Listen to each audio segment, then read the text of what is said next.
મેદસ્વીતા દૂર કરવાના 5 સરળ ઉપાય। એકવાર તમે વજન ઘટાડવાનું નક્કી કરી લો પછી તેને પ્રાપ્ત કરવાના ઘણા સરળ રસ્તાઓ છે। વજન ઘટાડવામાં તમારી કેલરીનું સેવન સૌથી મોટી ભૂમિકા ભજવે છે। તમે દિવસભરમાં કેટલી કેલરીનો ઉપયોગ કરો છો અને કેટલી કેલરી બર્ન કરો છો તેના પર તમારું સ્થૂળતા કે વજન નક્કી થાય છે। વજન ઘટાડવા માટે કેલરી કેવી રીતે ઘટાડવી? 1. ઓછી કેલરીવાળા ખોરાક ખાઓ। સ્થૂળતા ઘટાડવા માટે ઓછી કેલરીવાળા ખોરાકનો ઉપયોગ કરો।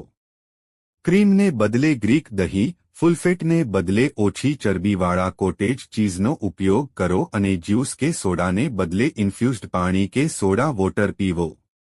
2. શાકભાજી માટે અડધી પ્લેટનો નિયમ। બીજું કંઈ ઉમેરતા પહેલા તમારી અડધી પ્લેટ શાકભાજીથી ભરો। ફાઇબર તમને લાંબા સમય સુધી પેટ ભરેલું રાખે છે અને તમને વધુ બ્રેડ, ભાત કે પાસ્તા ખાવાથી રોકે છે। 3. તાખો ખોરાક ખતમ કરવાનું બંધ કરો। ઘણી વખત લોકો પ્લેટમાં બચેલું ભોજન પૂરું કરવા માટે વધુ ખાઈ લે છે। આવું કરવાને બદલે બચેલો ખોરાક એક બોક્સમાં રાખો। વિચાર્યા વગર ખાવાથી કેલરી વધે છે।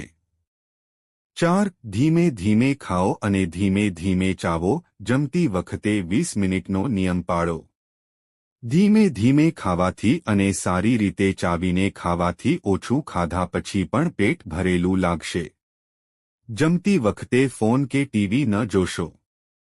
પેટ ભરાય તે પહેલા ખાવાનું બંધ કરો। 5. નાની પ્લેટ કે બાઉલમાં ખાઓ। કેલરીની સંખ્યા કરતાં ખોરાકની માત્રા પર ધ્યાન કેન્દ્રિત કરો। લોકો મોટી થાળીઓમાંથી વધુ ખોરાક લે છે અને વધુ ખાય છે। નાના વાસણોમાં ઓછું ખાવાથી વધુ સ્વાદ મળે છે અને તમારા મનને વધુ સંતોષ મળે છે। ઝડપથી વજન કેવી રીતે ઘટાડવું?